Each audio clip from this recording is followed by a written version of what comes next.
Have you been diagnosed with depression and struggle with sadness? Maybe you're scared of being criticized. Loss of interest, aches, and pain. Always thinking something terrible. Ask your doctor about Effects or XR. Ask your doctor about Cymbalta. Talk to your doctor about So Zoloft. talk to your healthcare professional. Get with your doctor Talk with today. your doctor. Tell your doctor. Contact your doctor immediately. Talk with your doctor.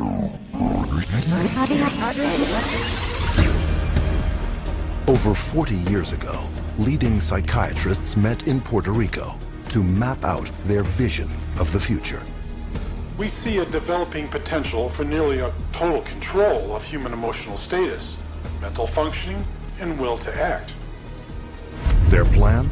To create by the year 2000 a range of psychiatric drugs regulating every aspect of human behavior. I was diagnosed with depression and put on Paxil. ADD, and I was prescribed Ritalin. General anxiety disorder, prescribed Zoloft. Bipolar disorder, and I take lithium. PTSD, Zoloft. I was on Paxil. When they placed me on Zoloft. They gave me Adderall. I was prescribed Sibtamil, Tegretol, Lexapro, Depakote, Stelazine, Adderall, Concerta, Thorazine, Prozac, Lorazepam, Effextol, Clonazepam, Ritalin, dexamphetamine, Paxil, Cylert, Prozac, Adderall, Elavil, Depakote, Wellbutrin, Seroquel, etc., etc. 100 million people worldwide are on psychiatric drugs. How did this happen?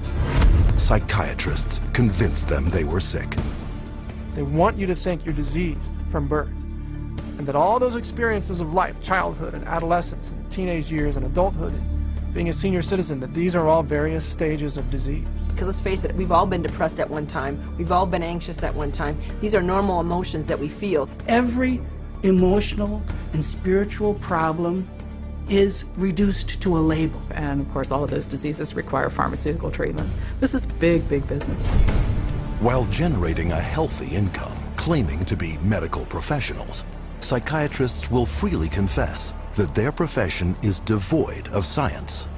Well, you don't really have any specific blood tests or other tests that are definitive for any mental illness whatsoever. It would be neat if it would become much more scientific. Well, if you go to my office and you tell me that you're depressed, there's nothing, and no blood sample or whatever, no tests. There are not current available tests to verify your diagnosis. I don't use any tests. You do not have a test to say, well, this is this disorder and this is the best medication for this disorder. For many years we thought we had the tests nailed down, but it turned out that they weren't of any value. If you don't know what's causing the symptoms, then to give somebody something to alleviate the symptoms is close to impossible. By the time a drug's approved and it hits the general population, we don't know even 50% of the side effects that are involved with that drug. And these pills cause heart attacks and liver problems and immune system problems and lots of other medical problems. So you're playing with fire. Every day, psychotropic drugs cause serious adverse reactions. And while psychiatrists and drug companies fully understand the dangers of the drugs they sell, their unsuspecting customers are left to suffer the consequences. Everything became worse. Each mood swing was worse. He would have chronic headaches, chronic, nausea, not feeling good. She was very agitated, very, very jumpy. She was having horrible hallucinations. Her personality was disintegrating. Once he started on that drug, the cloud just stayed over him and stayed over him and stayed over him. It got darker and darker. He thought there wasn't anything worth living to kill himself. That was not Matthew. That was the drugs. At least I would like to have said, I love you. I didn't get a chance to do that. In addition to crippling scores of people daily, every month, psychiatric drugs kill an estimated 3,000. But the human devastation would never have gotten this high if psychiatrists hadn't worked hand in hand with drug companies to promote their drugs to doctors throughout the world. Today, 70% of all psychiatric drugs are prescribed by general physicians. And how is this accomplished? Marketing. It's about creating a good story that uses science, that convinces a physician to think about writing a prescription. This is not science. This is incredibly effective marketing. It has nothing to do with science. They use what I call statistical contortionism. Basically just skew the numbers, make everything look fantastic, you hide the bad numbers. They're learning every trick in the book. They're evolving into efficient marketing machines, and it's working. There's definitely an unholy alliance between psychiatry and pharmaceutical sales. That's a marriage made in heaven. They're like conjoined twins. They're joined at the wallet. And with 374 mental disorders filling psychiatry's diagnostic manual, and more on the way, business is booming. Pharmaceutical companies have expanded their roster of psychotropic drugs from 44 in 1966 to 174 today. The top 5 psychotropic drugs combined gross more money than the gross national product of each of over half the countries on Earth. Altogether, the psychiatric industry rakes in $1/3 of $1 trillion a year. How could this have happened? It's a tale of deception that may be difficult to believe, but fatal to ignore.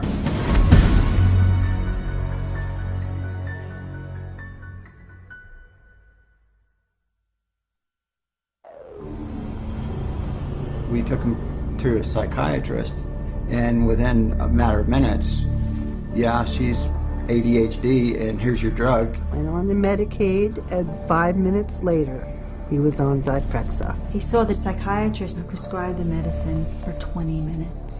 The guy didn't even look at her. He talked to her a little bit. Now, how can you tell if somebody's ADHD or not ADHD from just a few minutes talking to her? Next thing I know, I'm getting handed a handful of Xanax. That's how easy it is to get these drugs. Just so easy. It's just passed to me like candy. That's simple.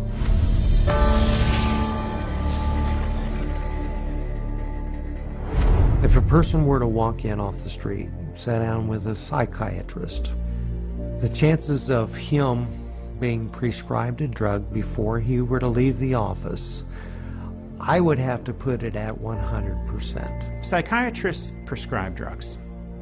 They might have different ways of diagnosing, they might have different ways of interacting with a patient, but it's rare to find a psychiatrist that uses no drugs. The psychiatrists today are, in quotes, admitting they can't cure these mental illnesses, and they're therefore going to manage your illness by using a drug. 50 years ago, a person who was going through a divorce would have relied on family, friends, clergy, and even the family doctor to a certain extent for conversation to work through the issue. They certainly wouldn't have been medicated. That was before the era of psychotropic drugs. Psychiatrists, occupying the lowest rung of the medical profession, worked almost exclusively in mental institutions. With no cures, there was little chance they would ever be respected by the public and their peers as real doctors. Psychiatrists had for years been on the fringe of medicine. Typically, the standard doctor internist would have very low regard for psychiatrists because it was understood not to be a very clear science or art. Psychiatrists wanted to be viewed as physicians, as doctors. And in order to be viewed as physicians and doctors, the people they dealt with had to be viewed as patients. And if doctors dealt with diseases, then their patients had to be diseased. Psychiatrists had a wonderful opportunity, they felt, to become respected in the eyes of their peers. They raced to create a whole diagnostic book called the DSM, the Diagnostic and Statistical Manual, which was created by consensus. A group of psychologists and psychiatrists get together, and if they have made common observations, they have a vote and they now classify a new disease. And they give it a number and it graduates into the DSM classification. And it's a dangerous book. It's a book that has many disorders that could apply to any one of us, because the disorders are not real medical diseases. And it's things that apply to nearly all of us at times. Are you afraid of meeting new people? Are you afraid to speak in front of a large crowd of people?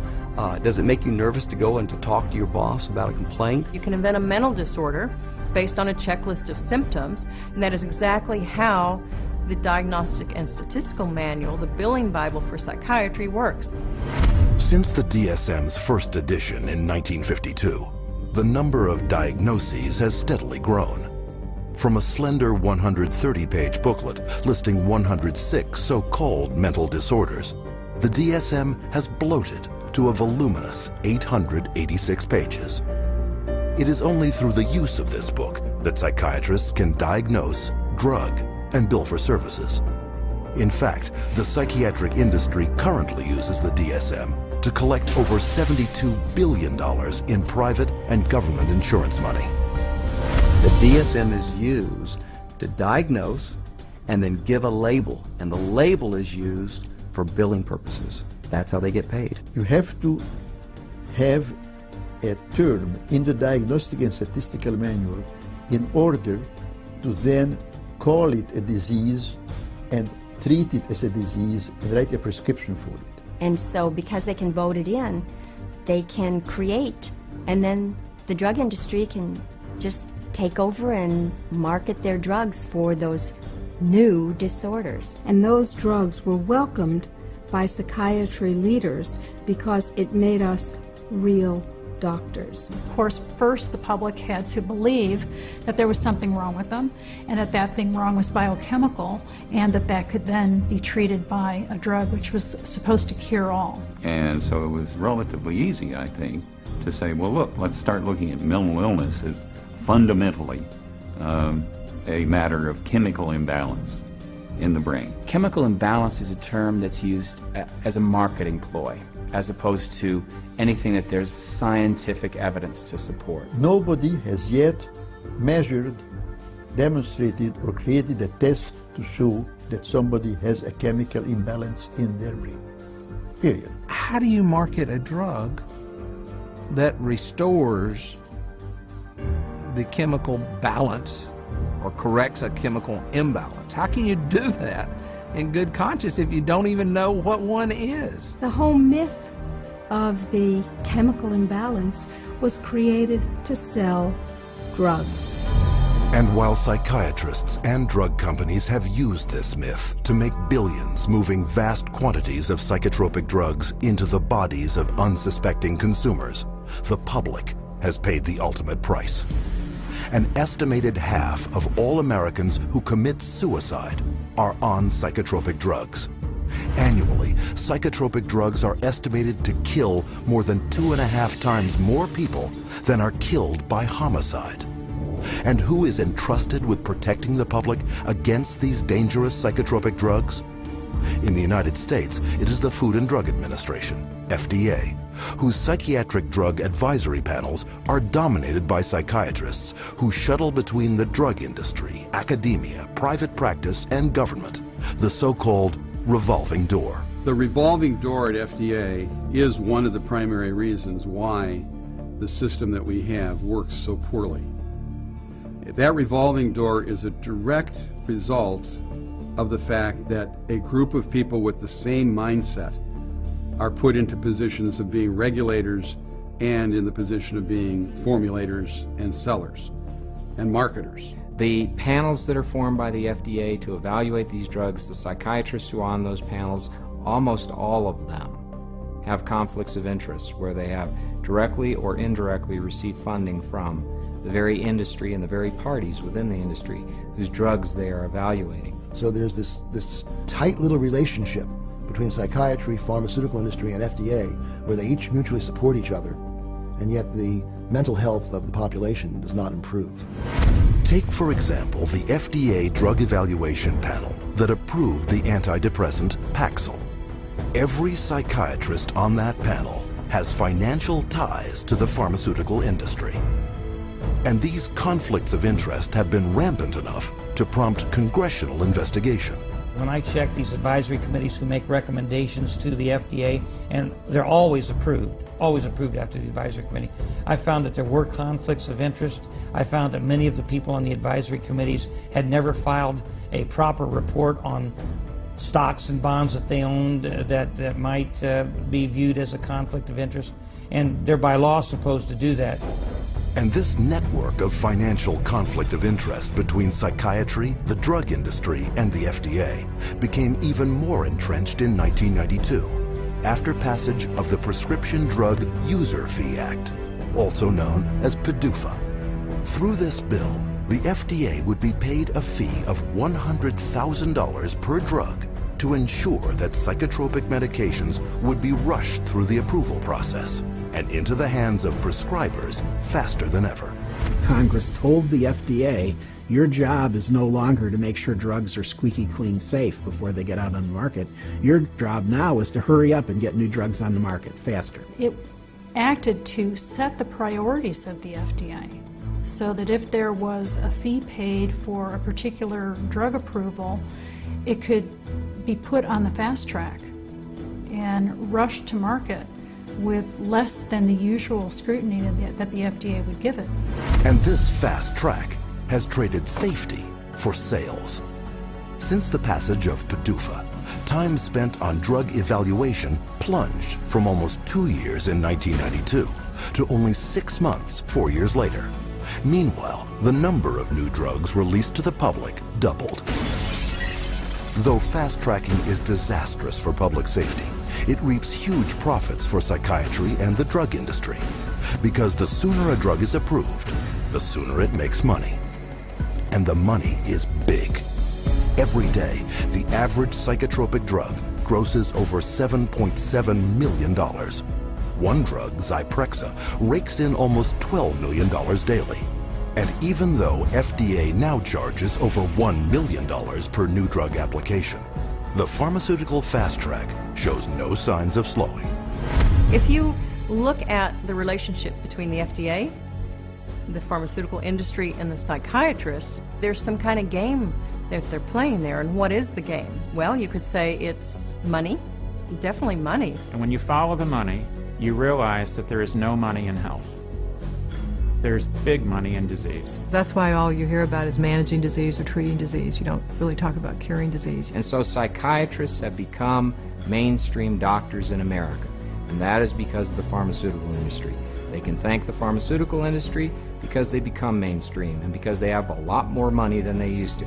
And the drug industry can thank them because now they have thousands of soldiers in their army distributing these drugs to everybody.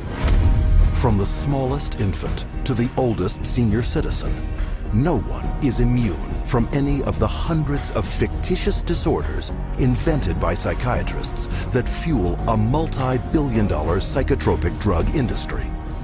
And every day, psychiatrists are casting their nets ever wider. And all it takes? Another psychiatric label.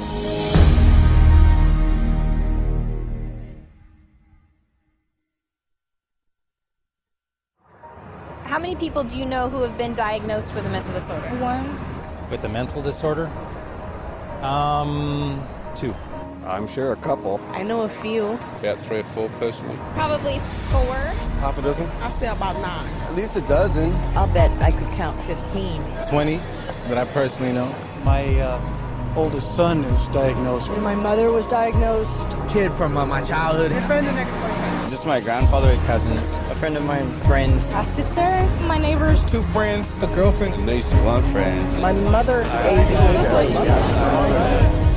all my friends, everybody I know.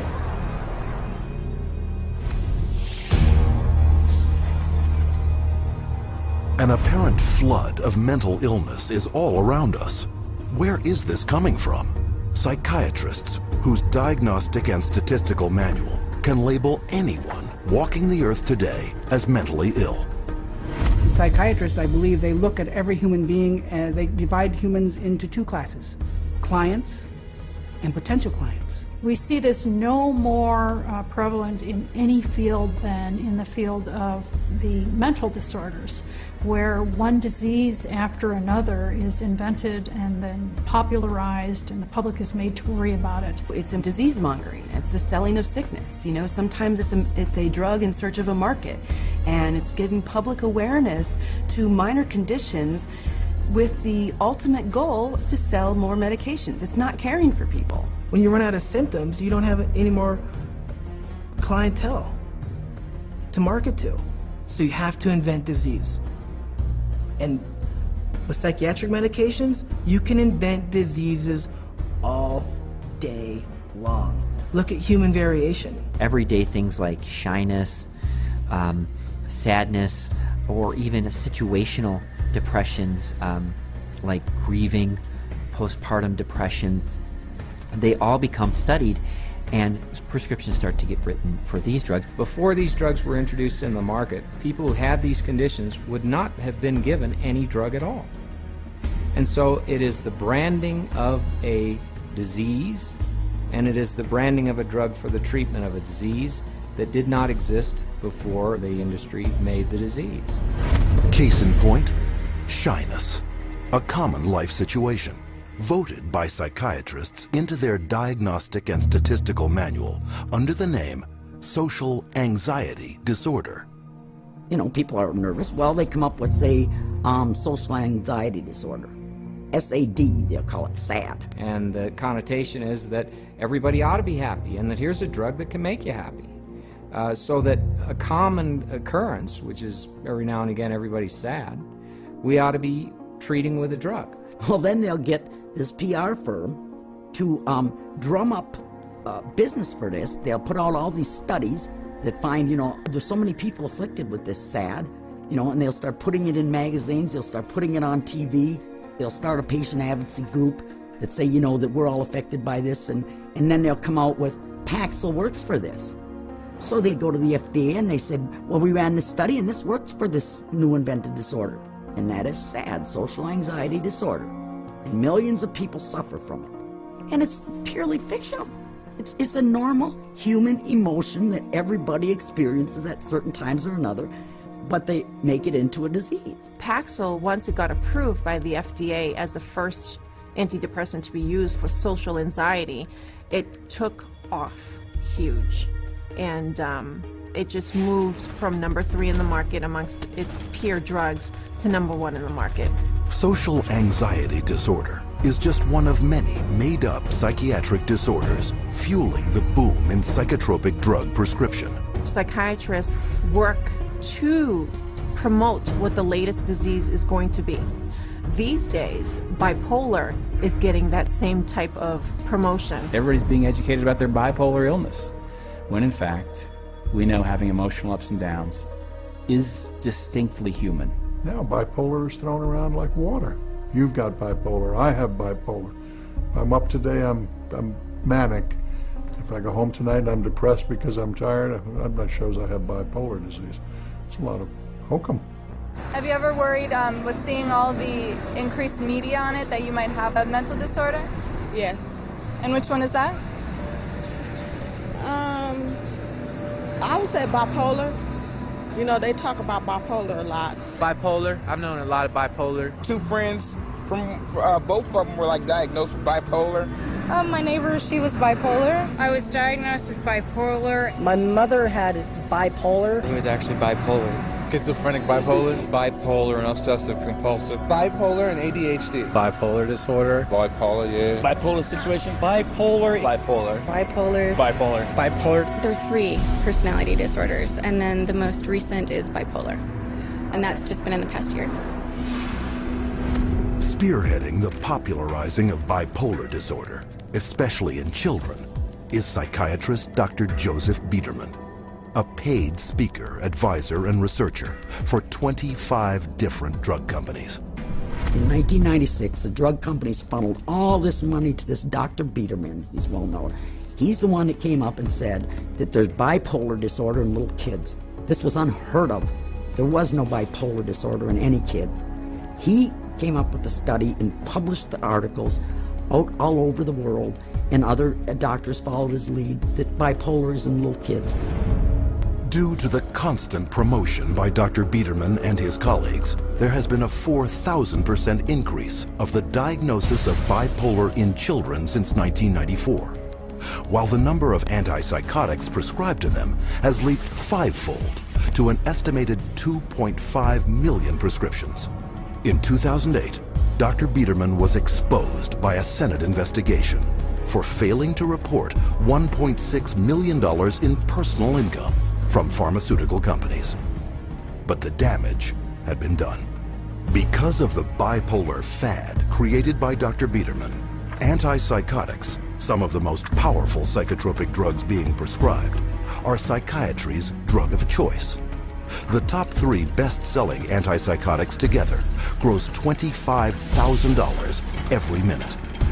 And no matter how big the psychotropic drug industry gets, psychiatrists are hard at work providing the diagnoses to make it even bigger. Let's say this is the pie right here of a certain class of medications, and this is a pretty profitable pie, and everybody wants a piece of that pie. But what would happen if we made that pie even bigger?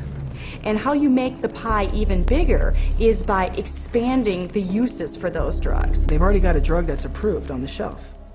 They can just pull it off the shelf, rename it, repackage it, and say, look, we've got a new drug for a new illness. When Prozac's patent ran out, that Eli Lilly had to look for a new source of profits. So all they did was change the name of the drug from Prozac to Serafem, changed the color of the pill from green to pink, and marketed it for PMDD, which is newly introduced into this book. What it tells us is that if you can come up with a label, a diagnostic label for a drug, then you can sell it like hotcakes.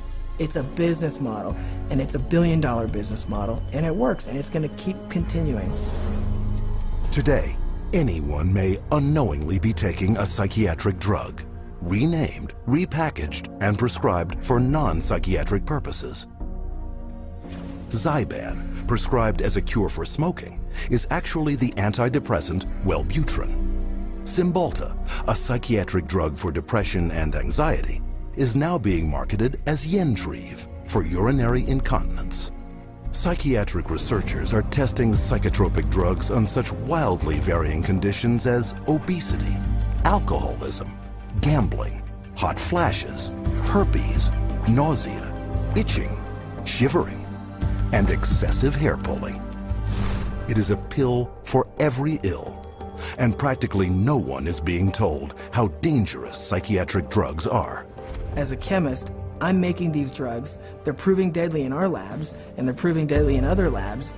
Dangerous, ineffective, causing the exact same thing they're supposed to treat. How are they selling them?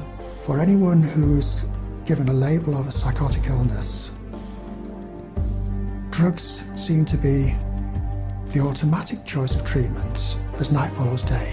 That's all psychiatry does. It's dominated by psychopharmacologists who do nothing but manage symptoms by dispensing pills. That's it. And they don't work.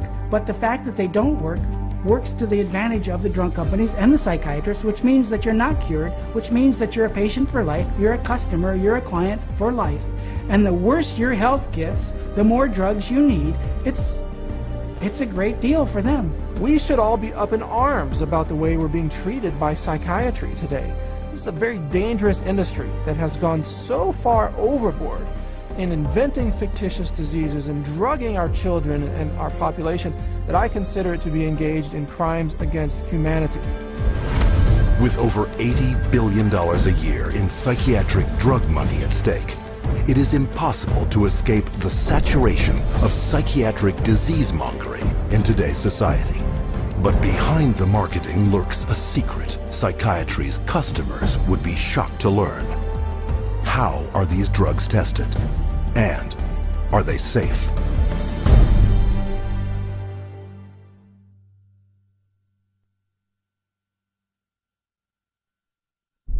No one knows precisely how these psychiatric medications act. We don't know if I give you a medication if it is going to work or not. Not a great deal of scientific support for using them. I myself, I try to pick a drug whose side effects might be useful. You have to choose what is the best option. We don't have sure methods. There are no rules. Everything it's an art, really. Often it's trial and error. It's a kind of a trial and error. It's trial and error. Some degree of trial and error, I guess. A blind man's bluff or something like that. You never know if it's the right drug. It's a much more complex subject. There's always going to be huge surprises, and that's what makes it so difficult. The best psychiatrists in the world will mess up all the time.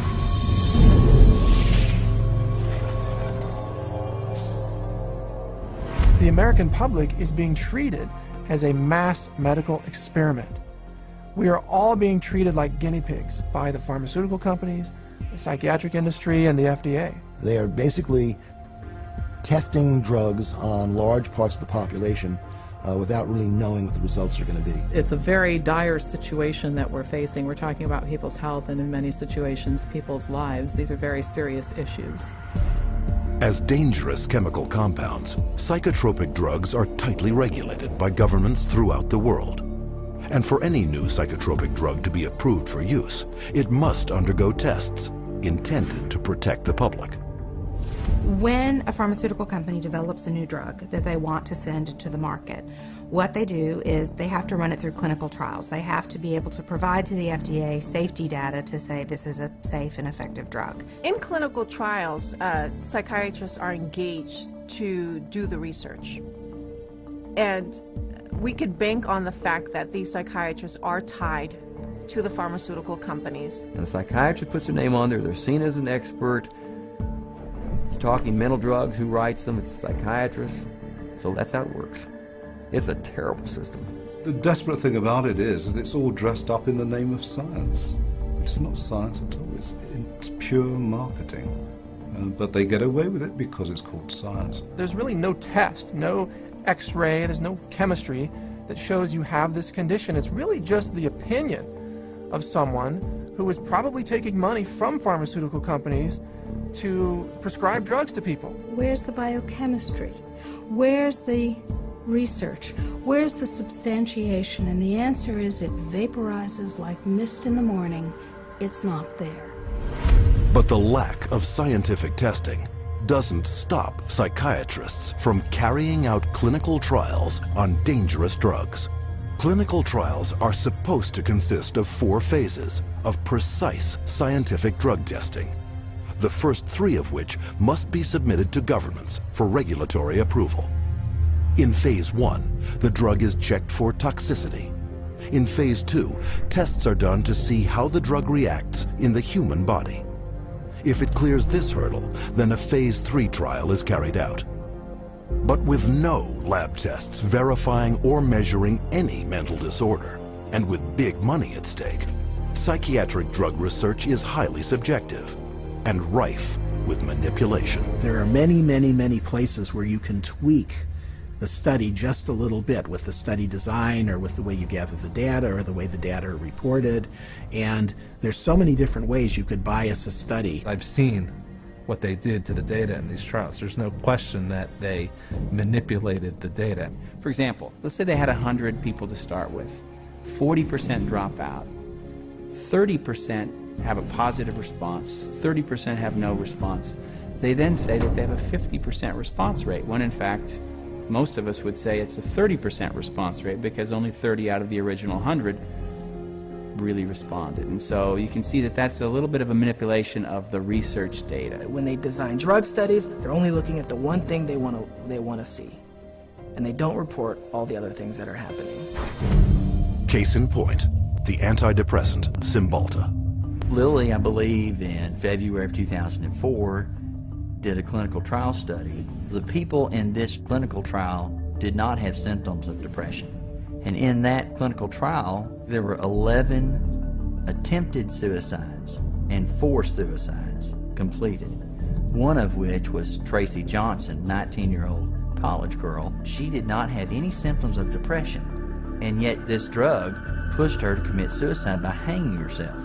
That shoots the theory down that they say that, people get suicidal because of the, underlying illness that people kill themselves, that these weren't suicidal people to begin with. These weren't depressed at all. These were healthy people. A slew of media coverage followed, but psychiatrists on the FDA Drug Evaluation Panel chose to ignore the death and went on to approve Cymbalta the following August.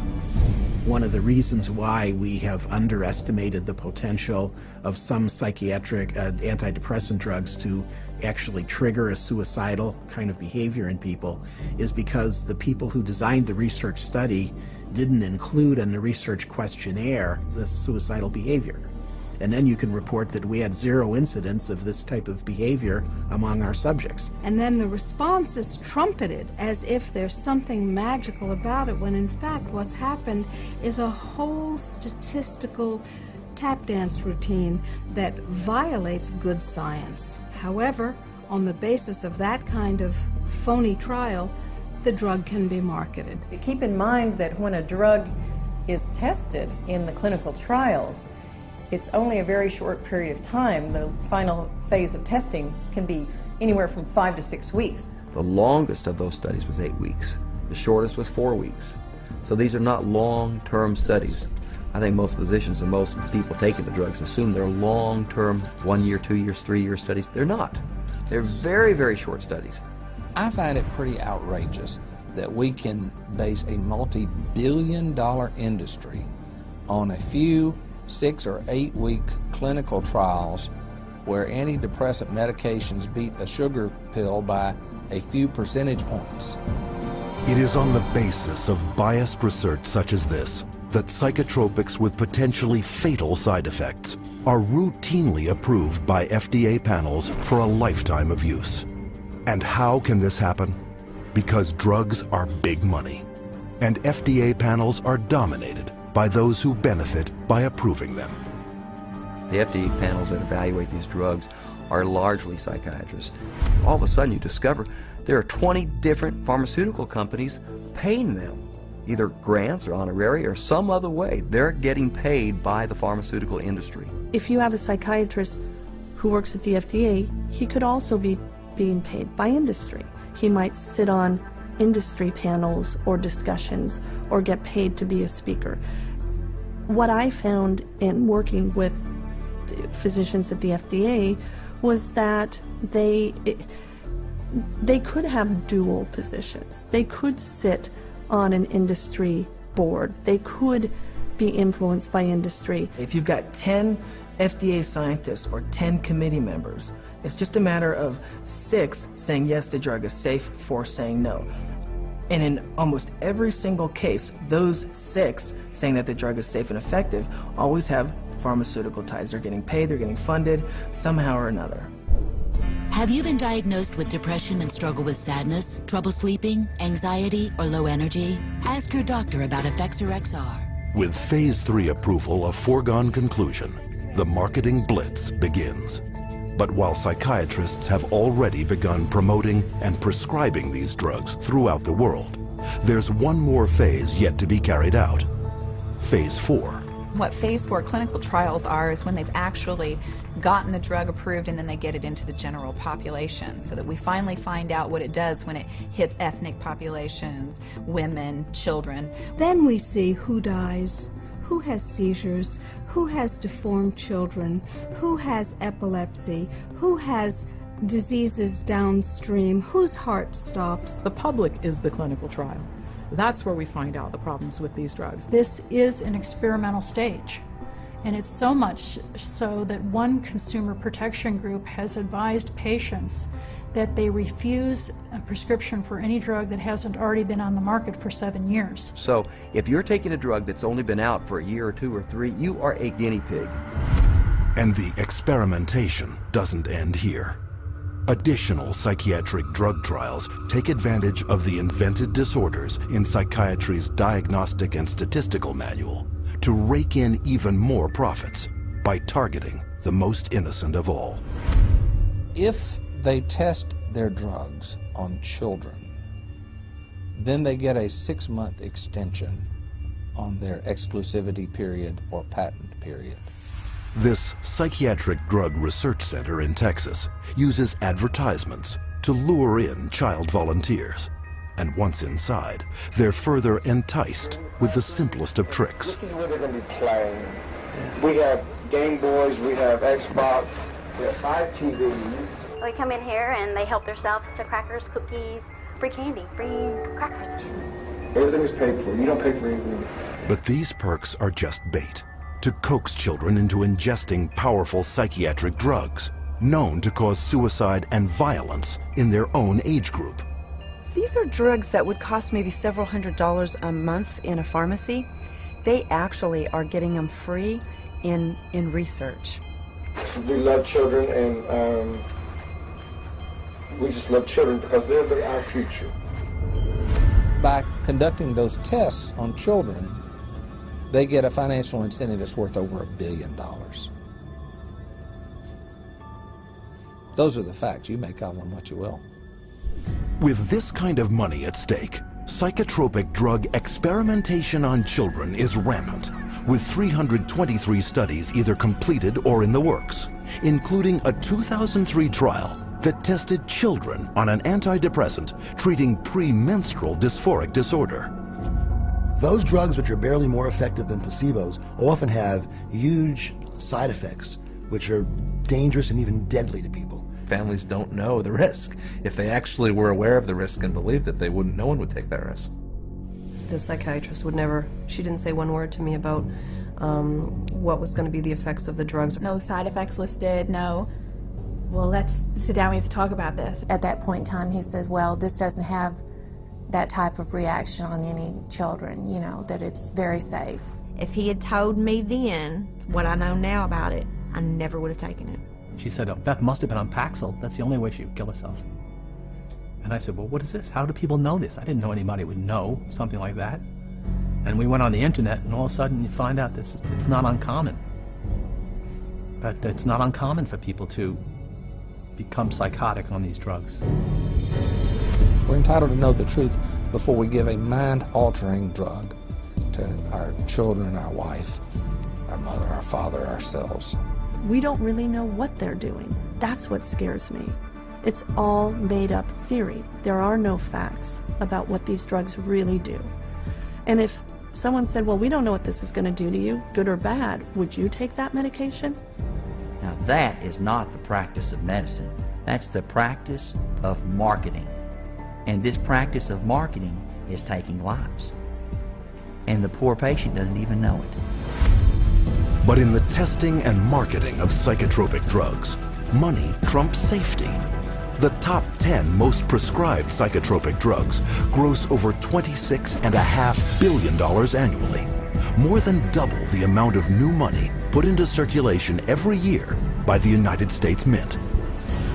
But to make this kind of money, psychiatrists first have to convince the most crucial market segment of all, those with the power of prescription.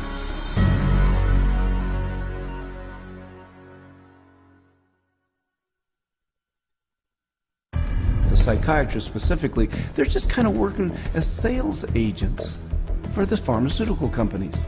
There's nothing like another doctor touting the benefits of your drug to drive market share. They're an extended part of the marketing arm of these companies.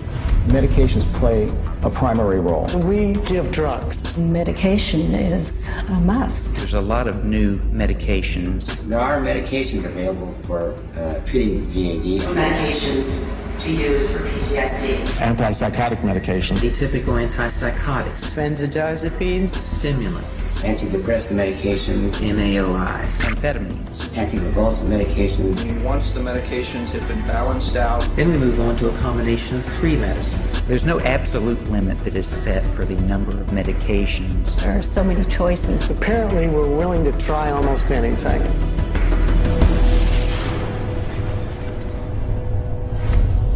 Psychiatric drugs can't be sold without a prescription, so pharmaceutical companies hire psychiatrists to promote psychiatric drugs to their fellow prescribers.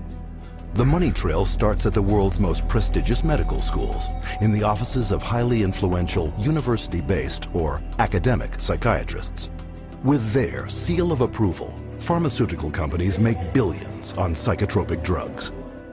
There are a lot of academic psychiatrists especially who have ties to 10 or 15 or 20 different pharmaceutical companies, and so they're making a very large amount of money. Whether they're professors or whether they work at big, medical institutions, those drug companies will make sure that they've got them on the payroll somehow. They'll have this person feed this information to their other peers, but it's all being motivated through monies being funded by pharmaceutical companies. About 40% of the early stage marketing dollars for pharmaceutical companies go straight to these thought leaders, psychiatrists. These financial arrangements with so-called key opinion leaders are very lucrative. A top academic psychiatrist can personally rake in over $500,000 per year from pharmaceutical companies. These people are still considered the stars of their medical centers because they bring in all this great money from the pharmaceutical companies, and that helps keep the coffers of the medical center full. Universities receive a lot of money from the pharmaceutical industry. Drug companies are building buildings right next to the medical school. They're funding research right and left. The University of Michigan Depression Center received, I think it was $750,000 from Eli Lilly, and all they do down there is crank out this biological view of psychiatry and mental illness and depression. With academic psychiatrists collecting millions in drug money for their universities, it is no surprise that school curricula focus on psychotropic drugs. Training programs in psychiatry, the majority of them now are drugs first. You know, you're really a psychopharmacologist in a way when you come out of a psych residency training program. Even when I went to medical school, psychiatrists did talk to patients. Now all they do is write a prescription and send them away. A psychiatrist is trained for one purpose, to administer psychiatric drugs. Academic psychiatrists don't just indoctrinate future prescribers. They also heavily promote these drugs to their peers. First, by creating clinical trial studies, passed off as unbiased research that push both an invented psychiatric disorder and the drug to manage it. These studies are planted in professional journals to be read by their colleagues and quoted in the media. But what readers don't know is that an estimated 50% of the time, these psychiatrists never took part in the studies. One of the most unethical practices we're aware of is ghostwriting of journal articles, where somebody at the pharmaceutical company will write the paper and the academic physician will put his name on it and get it published in a major journal when he maybe changed 3 or 4 words in the whole article, and the article was basically written as a marketing tool by the drug company, and yet this academic puts his name on it as if he's the author. He has had no part in the study, and also he probably hasn't even read the study results, but he is prepared to receive $10,000, $20,000 to put his name at the front of the research, which gives it added authority. Ghostwriting is so common that even the psychiatrist running the FDA department evaluating psychiatric drug safety has attached his name to ghostwritten articles. The average physician picks that up and reads it. He believes it. And it's not a mystery that he would believe it. It seems reasonable that it's in black and white, it's in a good journal, it's in the New England Journal of Medicine, it must be true. These journals are often sent free to psychiatrists and doctors under the guise of legitimate medical research. And why are they free? Because pharmaceutical drug ads reap huge revenues for their publishers. So if you go through a medical journal, you'll see page after page of advertising for bipolar disorder and treatment of using medications, or advertisings for depression and treatment of using medications, schizophrenia. So it's really everywhere. I remember just a couple of years ago, the first time I opened the journal from the American Psychological Association called the APA Monitor, and there was a multi-page ad, high gloss, very expensive, for Concerta, which is time-release Ritalin. I resigned from the American Psychological Association. I wasn't going to be part of this whatsoever. It's very hard when your major source of income is advertising and advertising placement to write an article that's negative about a particular drug and expect that company to continue to buy ads in your medical journal. So that's a major issue. But psychiatric key opinion leaders aren't satisfied with filling medical journals with ghost-written articles. They also spread the gospel of psychotropic drugs at conferences in continuing medical education, or CME. Physicians and nurse practitioners and physicians assistants are mandated to take a certain amount of continuing education credits every year. Well, 70% of all continuing medical education is now funded by the pharmaceutical industry. That seminar is going to be taught by a professional who is employed by the pharmaceutical company. The very nature of where someone is giving you your support means you are biased to that person's side. Many physicians and many psychiatrists who attend medical conferences don't know that when they go to that conference meeting that's about antidepressants, antipsychotics, and it's generally an academic psychiatrist who's speaking, they don't realize that person's probably making about $10,000 for that 1 hour speech. But you don't have to be an academic psychiatrist to get a piece of the pie. Psychiatrists who heavily prescribe psychotropic drugs are generously rewarded by pharmaceutical sales representatives for drumming up local business. Psychiatrists, especially high prescribers, are targeted and gifted extensively by the industry. Now that gifting is where you need to get specific. That was not unusual during our marketing conversations to say, well, what's our top drug writer? You know, who's the doctor that's prescribing the most of this drug? Well, you know, let's send them to the Kentucky Derby. We offered trips on some occasions to come out and hear a 2-hour talk, but it happened to be on a nice island in Hawaii. There were a lot of things that we did day in and day out to try to get the doctors to write our drugs, or in my case, to write for the psychiatric drugs. We did a lot of lunches and dinners, and we brought in speakers, and those speakers were obviously paid by us, and we would wave, you know, renowned studies at them from renowned journals. But of course, we would never say that these studies were paid for by our company, and that it was written by a ghostwriter who was paid by our company, or that our company tends to do a ton of advertising within that particular medical journal. We would never say that. With over 300 million psychiatric drug prescriptions written every year, high prescribing psychiatrists are richly rewarded for opening up new markets. They receive up to 25% more pharmaceutical money than any other medical specialty, an average in one state of more than $45,000 per top psychiatrist per year. Psychiatrists get more kickback from the pharmaceutical companies than any other branch of medicine. The profession of psychiatry couldn't keep its journals afloat, couldn't keep its conferences afloat, couldn't keep its organizations afloat without money from drug companies. The drug companies really have psychiatry in their pocket. This is a profession whose diagnoses have been heavily influenced by people who are heavily influenced by the pharmaceutical industry, and whose treatments are almost exclusively these days pharmaceuticals. We should be able to count on them. I do not believe that we can. Due to the ceaseless promotion by psychiatrists, psychotropic drug prescription has permeated not just psychiatry, but the entire medical profession. But this promotional campaign has a second prong that lines the pockets of psychiatrists more than any other. And this one directly targets you.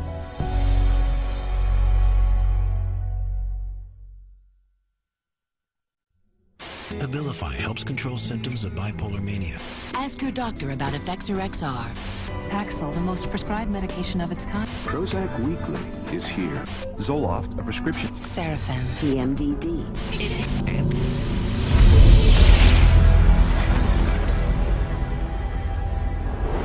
Psychiatrists and drug companies don't hype psychiatric drugs only to fellow prescribers. They also pitch them straight to the end user, you, counting on you to walk into their offices and demand a prescription. The direct-to-consumer advertising is instilling the notion in every human being that something is mentally wrong, something needs correction. That drives people to see a psychiatrist to help to mitigate this by dispensing the medication, by dispensing a drug that they have had pushed on them on countless television ads, countless magazine ads, and countless print ads that say, hey, there's something wrong with you, go get help for it. Nowhere is this explosion of direct-to-consumer advertising more obvious than on television. It wasn't always this way. Until recently, advertising psychiatric drugs on TV was severely restricted. But in 1997, the FDA was persuaded to relax their rules on advertising in the media, in direct violation of Article 10 of an international treaty signed at the United Nations. Every 5 minutes there's a new drug ad. And this is not by accident, this is cold, canny, scientific design. Ads are fundamentally of two types. One type of ad is a effort to try to get the patient to take the drug company's drug. Abilify helps control symptoms of bipolar mania and reduce... But then the second kind of direct-to-consumer advertising is the you're sick and you didn't know it advertising. You could be suffering from generalized anxiety disorder. Because they want to create sales, so what they're going to do is tell people, do you have these symptoms? Do you have this disease? Do you have this particular condition? But they hit it so hard on television that people say, ask your doctor, ask your doctor. Every commercial is a referral to the doctor. See, they're working for each other. Ask your doctor about Cymbalta. Depression hurts. Cymbalta can help. I can go to my doctor and say, here are my symptoms, and walk out with the prescription I want. I can ask for a drug by name, and most of the time I'll be given drugs. So basically I'm my own doctor. The industry defends what it's doing by saying this is some kind of public health education campaign. And I'm sorry, I think if you go to an advertising agency, you're advertising. From the start, advertising psychiatric drugs on television has been phenomenally successful. In just the first 3 years, sales of psychiatric drugs skyrocketed by 250%. With grosses now hitting record levels, the drug industry is spending $2.9 billion a year in TV advertising alone. And once this drives people into the offices of psychiatrists, they can be hooked using another marketing ploy: free samples. The industry is willing to give out millions of dollars worth of free samples because it generates billions of dollars in sales. You want a prescription and you want Prozac written forever as a maintenance therapy. So you establish that with some free Prozac up front. Here, take this sample, it doesn't cost you anything, and then if you like it or if it seems to work, then we'll make a prescription, but you're going to have to pay for that prescription. The sample is free. So it's really a marketing technique. They got a cash cow. Zero refill means you've got to go back to the doctor for another consultation, for another subscription, and it just goes forever. This is business. This is money. Some direct-to-consumer marketing is camouflaged as public information. Psychiatrists regularly appear in the media, warning the public of the latest mental illness epidemics and hawking their latest breakthroughs. They write articles planted in newspapers and magazines that further their mental health awareness campaigns. Even patient advocacy groups claiming to offer unbiased information on psychiatric drugs are, upon closer inspection, pharmaceutically funded front groups managed by psychiatrists. They were started specifically by the industry themselves, and the public isn't informed of that. You know, it's basically a great big lie to the public that they think they're going to a charitable organization that has their best interest at heart. Case in point, children and adults with attention deficit disorder, or CHAD, the biggest and most well-funded front group for the makers of stimulant drugs. Stephen Plog is a former CHAD executive. When I became the CHAD coordinator for Las Vegas, they gave me a manual, and in it said, we want to provide unbiased information to help and support people who have ADD. For the next 30 days, we put 22 parents and their kids on a program with lab tests to find out what their causes were, eliminated their causes, they got prescription-free, medication-free, side-effect-free, and they got better with their self-esteem, and they became actually happier, healthier, and more successful. CHAD found out about this, called me up and says, we do not allow people to talk about nutrition in any of our seminars. We only prescribe going to a psychiatrist who will only prescribe drugs and therapy. So they said you can no longer work with us, and they fired me for simply recommending that parents go get a lab test, find out what the causes are, and eliminate the causes. They do not allow that. They only allow medication and psychiatric treatment.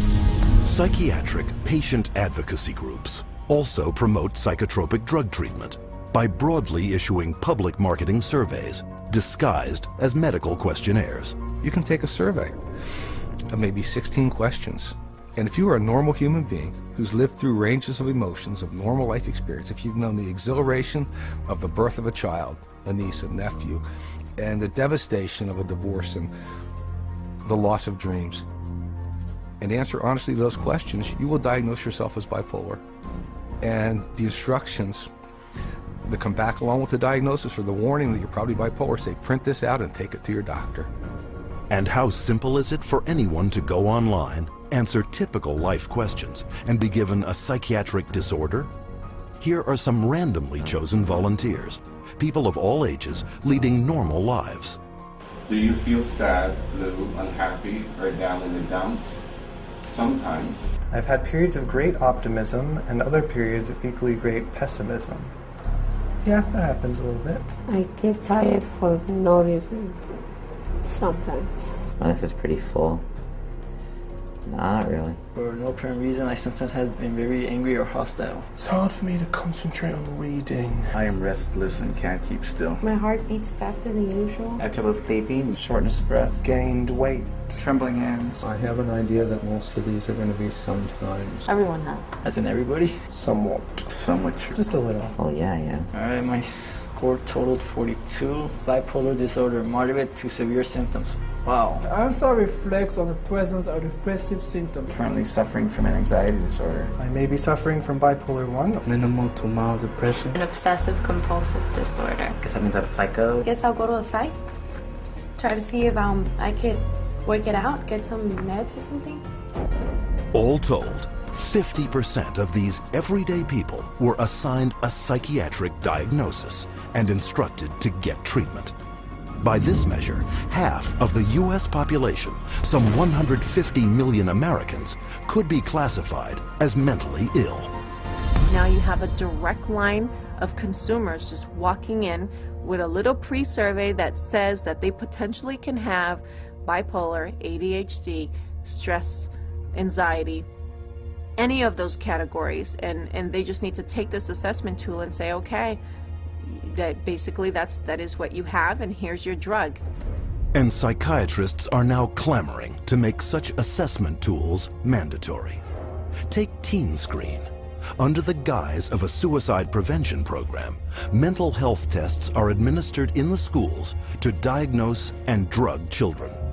Children such as Chelsea Rhodes, who left for school one morning an average teenager and returned home with a psychiatric diagnosis.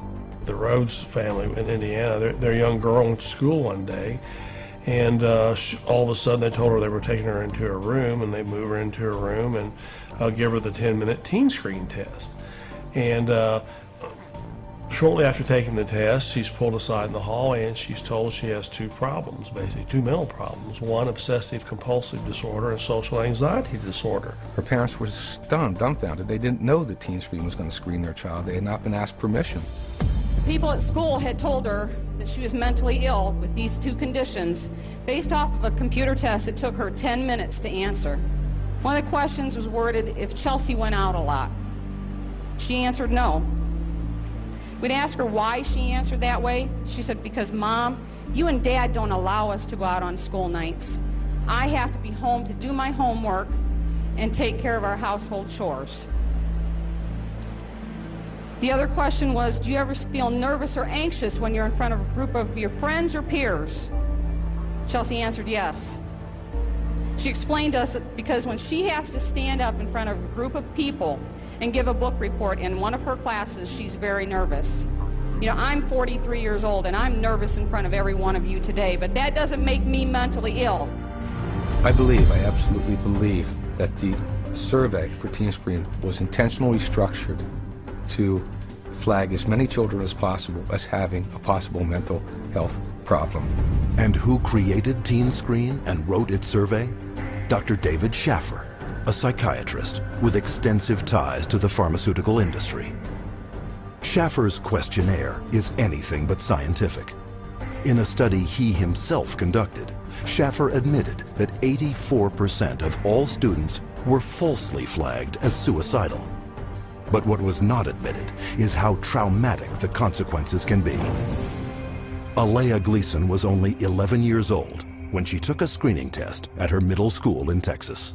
It was 7th grade, and they had all the girls go into the cafeteria because they said that a lot of girls have depression, so they was working on some depression screen. Next thing I know, there's those middle schools tell my husband now that CPS is there at the school taking Alea because she's suicidal. I'm like, suicide? I'm not trying to kill myself. I love myself. I've always loved myself. So I don't know if she was eating at the school or they already taken her away. When they took Alea, my girls and I, we didn't sleep for about a good 3 days. For the first 3 days, because my house was empty without her. And they was making me sign papers talking about if you don't take these medicines, you can't see your parents.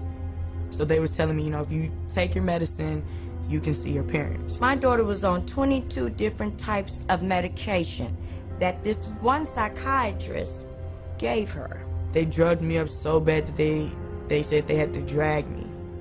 And I used to wonder how I got to my room. When I saw for myself what they were giving her and how much and how often, I just thought, they're gonna kill this child.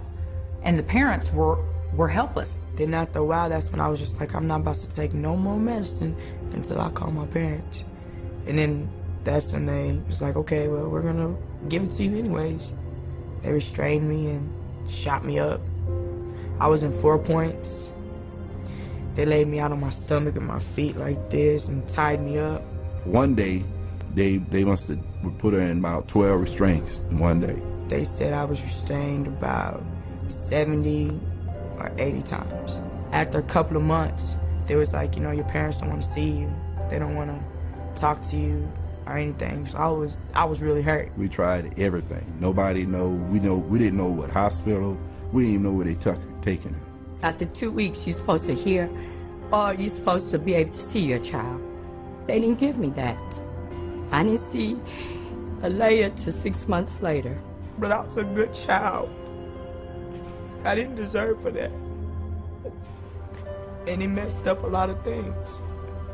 To this day, I still wish that I could just go back and be like, man, you know what, I'm not even gonna take the test.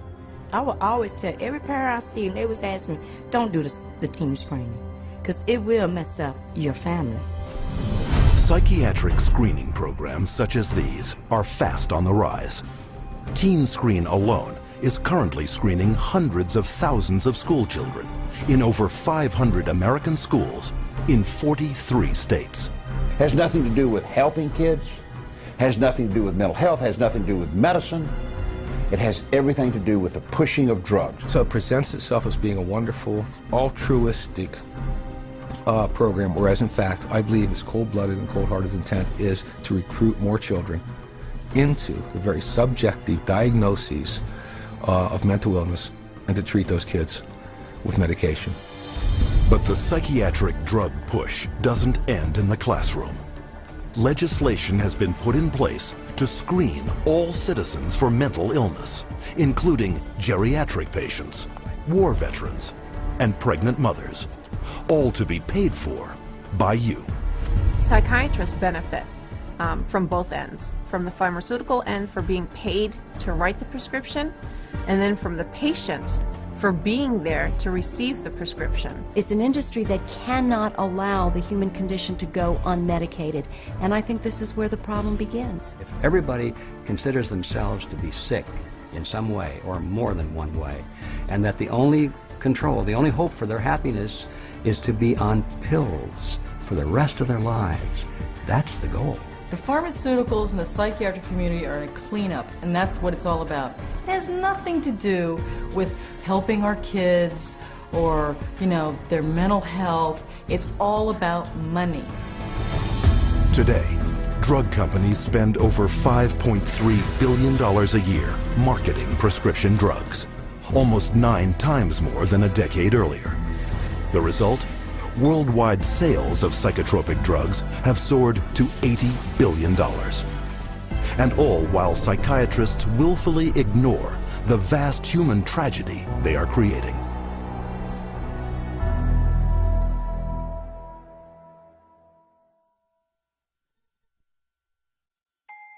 I'm 10 years old, and I'm going to read, I think, the side effects of a drug called Daytriana. The drug Adderall. Luvox. Cymbalta. Gyudon. Lexapro. Namenda. I have a question. Where do I find the side effects? How do I read it if it's so small? Just a bunch of letters squished together. I can't read this. This is the side effects of the drug. Side effects. Stroke. What the heck? Speech disorder. Eye disorders, vision blurred. Dry mouth. Nervous. Tremor. Dizziness, delirium, and coma. Tardive dyskinesia. They experience worsening of their depression. Aggressive reaction. Paranoid reaction. Psychosis. Serious cardiovascular events. Other serious heart problems. Heart failure. What? Suicide. Suicidal thoughts. Suicidal thinking and behavior. Increases the risk of suicide. An increased risk of death. Sudden death. These guys must be kidding. Wow. This is a guess. Seeing this on a warning label, does anybody have any clue what they're putting their kids into? This isn't good.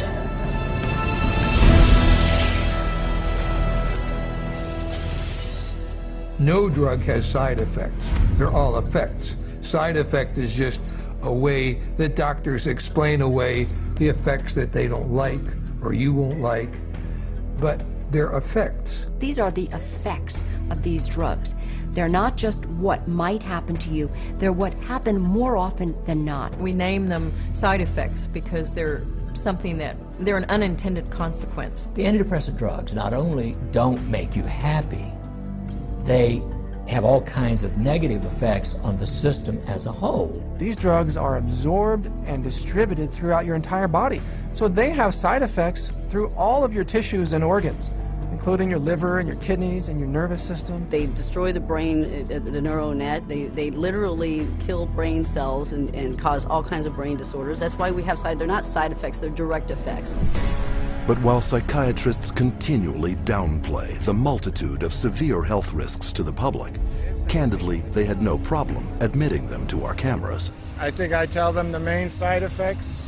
I don't tell them every side effect because there's so many possible side effects. I would say the majority of patients experience some side effects. People get side effects to every medication you try. They all have side effects. All kinds of side effects. Lots of side effects. Physical feelings of sickness. Headaches, insomnia. They can't sleep. They can't eat. Drowsiness. Sedation is very frequent. Restlessness. Appetite stimulation. Neurologic side effects. Tremor or muscle spasms. Stiffness. Weight gain. Obesity. Weight gain and stuff like that. Decreased performance of sexual functioning. Sexual side effects can happen. Sexual dysfunction, etc. I've never had anybody die or anything, but I've had people faint and stuff, and it's really sort of unpredictable. You name it, and it can be a side effect. And why can't psychiatrists predict what adverse reactions you will get? Because not one of them knows how their drugs work. At least with street drugs, people know that they're dangerous, that they should be off of them. With pharmaceuticals, people are told they're safe to take every day. But far from being safe, psychotropic drugs are increasingly being exposed as chemical toxins with the power to kill. Some of the side effects that have become of concern lately are suicide, increased risk of suicide, increased risk of homicide. These aren't people that were horribly depressed when they were given a drug. These are people who are given a drug for social anxiety or difficulty sleeping or mild depression and then become suicidal. And so when they become suicidal and they kill themselves, what the doctor does is go back and say, oh, well, it's because they were depressed. The label itself, the disorder, is what is blamed for the side effects. When in reality, it's the drug that is causing the side effect. It is the drug that is the problem. Drugs such as the antidepressant prescribed to Woody Witzak, who took it not for any mental complaint, but to help him sleep. My husband and I, Tim, his nickname Woody, we were married just 2 months shy of 10 years, so we've had a long life together. And Woody was a guy who was healthy. He was a big runner. He's never had a history of depression or any other so-called mental illness. He was given Zoloft for insomnia. I find Woody one night completely sweat through his shirt in fetal position, kept going, Kim, you gotta help me, I don't know what's happening to me. It's like my head's outside my body looking in. Kim, help me, help me. We did breathing, listened to music, prayed, anything to calm him down from this head outside his body feeling. And a week later, he was found dead hanging. A guy who loved life. Psychiatrists claim their drugs save lives, but according to their own studies, psychotropic drugs double the risk of suicide, with one increasing the risk by a factor of almost 7.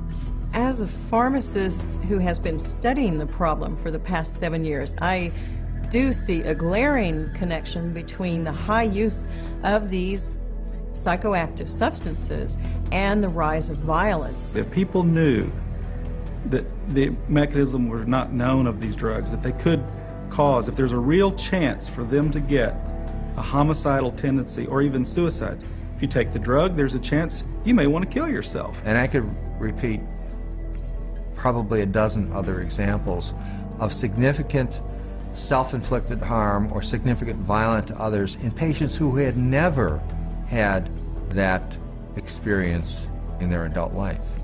Patients such as Wyoming grandfather Donald Schell. Donald Schell was a man in his 60s, a gentleman, a family man, a funny man. He had had periodic episodes of depression, but never any real serious mental health issues, and became depressed, had a down period, went to a general practitioner and was given Paxil. 2 days later, he shot his wife, his daughter, his 9-month-old granddaughter, and then himself. The first question the jury was asked, very telling question, can Paxil cause some people to commit homicide and or suicide? To which they answered yes. Donald Schell was on Paxil for only days before his murderous drug reaction.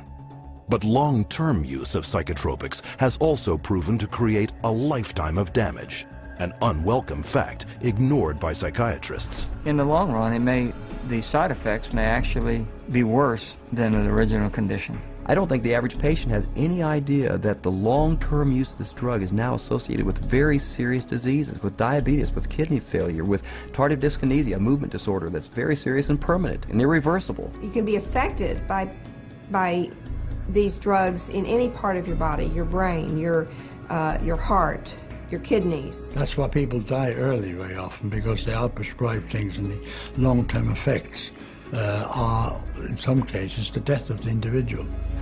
And more damage is created by polypharmacy, where psychiatrists make a fat living prescribing multiple psychiatric drugs, one to offset the effects of another. If you have drugs that create side effects, that gives you a ready market for more drugs to cure the side effects. It seems to me that it's a self-propagating system. And what ends up happening is that each one of those new drugs that's added into the scenario brings on another symptom for which there's another drug, for which there's another symptom, for which there's another drug. And it just snowballs into a vicious circle of one drug causing the need for another drug. Sometimes people come and they're on such a cocktail of so many different drugs for so many different things. It's rare now that I see a senior citizen that is on less than 5 or 6 drugs at one time. Some 12, 15. One will lead to the next, and they're all toxic. This is how the game is played. And as psychiatrists spread their lucrative game of psychotropic drugging further and further into society, children have become the latest and most tragic of casualties. Rebecca Riley, 2.5 years old, they diagnosed her with bipolar disorder and ADHD. They had her on an antipsychotic, they had her on a heart drug, they say, for ADHD, and they had her on an anti-seizure. And then one other one for side effects. 4 drugs at 2.5 years old. She can't even zip up her own pants. She's like a little rag doll. The school nurse, 2 teachers, the principal, the social worker, all said they never seen any behavior in this little 4-year-old girl that would warrant these kind of medications.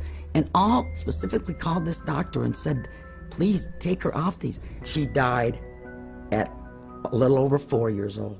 This little girl that didn't have a chance, and the psychiatrist just let her.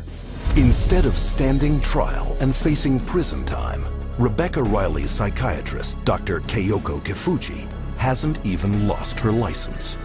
One might well ask how psychiatrists get away with it. The answer lies in a legal concept known as standard of care. The standard of care is based on what do other doctors do? What would a reasonable physician do in this situation? And the reality is that what most physicians do is prescribe medications. As long as they've done their paperwork properly and documented that this child had the symptoms that led them to this conclusion, they appear to be completely protected from any kind of a lawsuit as a result. The standard of care is what allows doctors to seriously injure or even kill a patient with total impunity. So the standard of care now has been implemented to where you can get away with, if you're a medical doctor, psychiatrist, you can get away with murder. And the death count keeps rising. Psychotropic drugs now kill an estimated 42,000 people every year. The cost to society is very real and very devastating. But the medicine they're practicing isn't real. It's a hoax. Profit always comes before patient safety, and they take a very short-sighted view. It's all about how can we make money today, not what price are we going to pay tomorrow. The trail of destruction that a psychiatrist leaves in his path is of no concern to that guy. It's all about money. And the money is big. Psychiatry is today over a $300 billion industry without a single cure. And as more and more breakthroughs are promised by psychiatrists, their running total of sick, injured, and dead victims continues to escalate. Unprotected, it is the public, you, who must fend for themselves.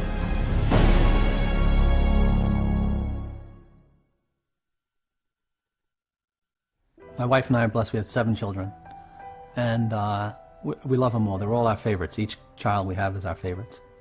And Beth was extremely special. She was kind, generous. She had like a really sweet and caring personality. She had this beautiful smile, like an inviting. She could make friends with basically any stranger on the street and get a smile or a laugh out of them. Beth was having a hard time sleeping for maybe 4, 5, or 6 weeks. And so we said, Beth, you should go to the doctor and get something to help you sleep. He said, okay, well, I'll try to give you something to lessen your anxiety, and it should help you sleep. Within 5 minutes, a 5-minute visit, he prescribed her Paxil. When I first saw Beth right after she went on the Paxil, she was different. Like, I felt like she was drugged. And by the 2nd or 3rd day, she's like, I don't know, I just don't feel right. You know, I feel strange in my skin. But after about 3 or 4 days, I remember that Beth was, at times, very different, like sullen, keeping to herself. My mom and her were having dinner, and she said she didn't have any real emotion. Like, she kind of felt emotionally numb. She was like a different person. Like, she just seemed like she was under the influence of something. She didn't seem like herself. She seemed like she was tripping out. I talked to her on the phone, and she told me she didn't want to be there. And I was like, why don't you be there? She's like, I just don't feel like myself. I just feel like crazy. I just don't feel right. I truly believe that she was hallucinating maybe and going in and out of this psychotic state at this point. It seemed like she was melting down, like emotionally. She was becoming worse every day. I said, are you suicidal? I actually asked her. And she laughed at me. And she said, no, I would never do that. I'm thinking in my mind, I'm just going to lay down next to her and I'll rub her head and I'll talk to her and we'll try to figure out what we're going to do because something's not right here. And my son Matthew was right behind me going upstairs. And when I got to the top of the stairs, I saw her hanging in the hallway. Then the police were all over the place and people were coming and going, and about 3 hours, 4 hours after my daughter died, one of my friends came over and said, you know, I was speaking to so-and-so, one of our other friends, and she said, oh, Beth must have been on Paxil. That's the only way she would kill herself. It just wasn't her. There was nothing in her that would have done that. She was the most non-violent, like gentle. It's a violent way to die. It had to be the drug. There was no other answer. If we knew what we knew now, Beth would be here with us today. I know that for a fact. The tragic story of Beth Winter is just one of many, a tale repeated wherever psychiatric drugs are prescribed. But psychiatrists insist you believe that their drugs are safe and effective because they are the mental health experts and you are not. But case after case proves that trusting them can have disastrous consequences. Psychiatry is pseudoscience. It's false science. It cannot withstand rigorous review if people would just look at the evidence. If they help anyone, it's not worth the risk to the people that are harmed by them. They are betraying every customer they have. They don't know what they're doing, and we need to educate the public to use their feet and walk away.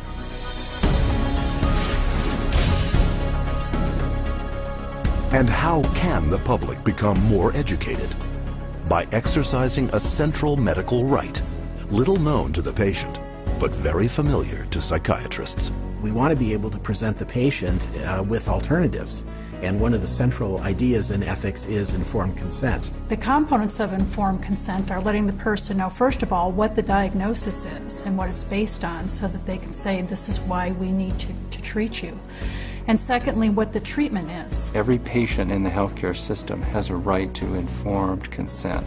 That is, they have a right to be told the risks and benefits of the treatment, the risks and benefits of alternative treatments, and the risks and benefits of no treatment at all. Patients should be totally informed, fully informed about every medication that the psychiatrist offers to them to take or says they should take. And studies confirm that very little full and accurate information about psychiatric drugs is getting through to the public. So what would full and accurate, informed consent on psychiatric drugs consist of? These medical doctors and experts have extensive experience in the subject. Their first point: psychiatric disorders are not actual diseases requiring medical treatment. It's true that there's no biological findings that really support any of these psychiatric diagnoses being medical illnesses. And the burden of proof really is the other way around. It's not that you have to prove that there is no biological science. The burden is on psychiatry to prove that there is. There's no blood test. There's no lab test. There's no x-ray. These are just clusters of behavior that a group of psychiatrists have voted that it's a disease. Can you imagine doctors having to have powwows to decide if a heart attack is a real disease or not? No, they don't have to decide that. They don't have to have a vote on that. They should be asking the doc, geez doc, where's the chemical test for that? Where is the objective test for this? And I guarantee you that they'll be told, we don't have a chemical test for that. There is no such thing as a chemical imbalance. And any psychiatrist that you talk to, if you ask him this question, they'll all admit it in private, but they won't admit it in public. It's a scandal. So this is all subjective. Nothing objective about psychiatry. 2, there is no scientific proof that psychotropic drugs resolve any mental problems.